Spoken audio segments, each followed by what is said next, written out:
At the absolute northern edge, you have the Himalayas, the tallest mountains on Earth, acting as a freezing, impenetrable white roof for the nation. But travel south, and that freezing altitude gives way to vast, fertile plains, then to the golden sand dunes of the Great Indian Desert, and finally tapers into thousands of miles of warm, tropical coastline. The human geography is even more fragmented. India recognizes 22 official languages and hundreds of dialects. If you drive across a single state line, the climate completely changes, the historical architecture shifts, and words on street signs become unrecognizable. So we have 1.4 billion people divided by severe geographic extremes and massive linguistic barriers. How does a population this fragmented hold together as a single, unified cultural powerhouse? Part of the answer lies in shared obsessions. Take Mumbai's film industry. Bollywood produces over 1,000 movies every single year, completely dwarfing Hollywood's output. They lean heavily into the masala formula, blending action, comedy, and romance. But the real hook is the spectacular song and dance sequences. You don't need a shared spoken language to understand the joy and heartbreak in these massive musical numbers. Across every state border and language barrier, cricket matches command the reverence of a national religion. When the national team plays, the entire country stops. Walk into any stadium and you will see tens of thousands of fans from wildly different backgrounds, all wearing identical blue shirts, cheering for the exact same cause.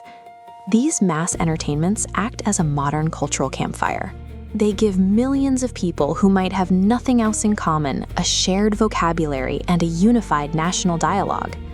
That shared experience extends from the screen to the street, literally built into the food.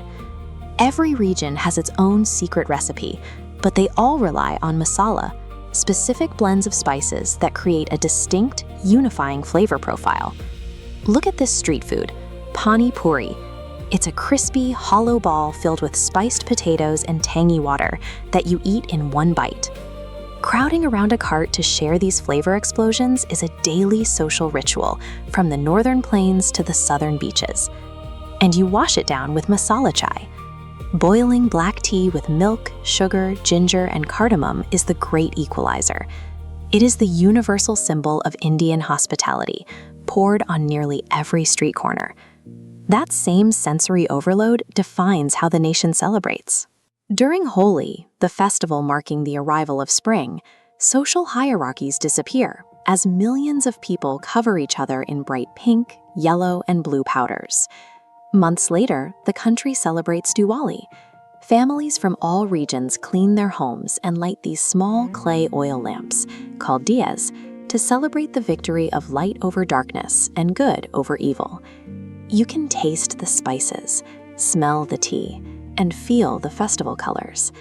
These daily, intimate sensory rituals build a sense of belonging that is far stronger than any shared border. This cultural unity is anchored in 5,000 years of intellectual tradition. It began with ancient sages seeking internal balance through yoga, but it quickly expanded into the rigorous study of the physical world. At ancient universities like Nalanda, Indian mathematicians developed the decimal system and the concept of zero. They were essential tools needed to map the stars and calculate the cosmos. Today, those mathematical foundations are the language of modern aerospace. The zero, invented in these ancient halls, is the literal engine behind binary code and complex orbital trajectories. This legacy of ingenuity now powers the Indian Space Research Organization. By applying this long history of mathematical precision, ISRO has explored Mars and the Moon with some of the most cost-effective engineering in the world. Whether looking inward for peace or upward at the stars, the people of India are connected by a continuous timeline of discovery. All of these extremes, the geography, the passions, the deep history, are woven into the national flag, the Tiranga. Instead of representing a specific ethnicity, its three colors represent shared virtues. Saffron stands for courage, white for truth and peace, and green for faith and the fertility of the land. In the center sits the Ashoka Chakra.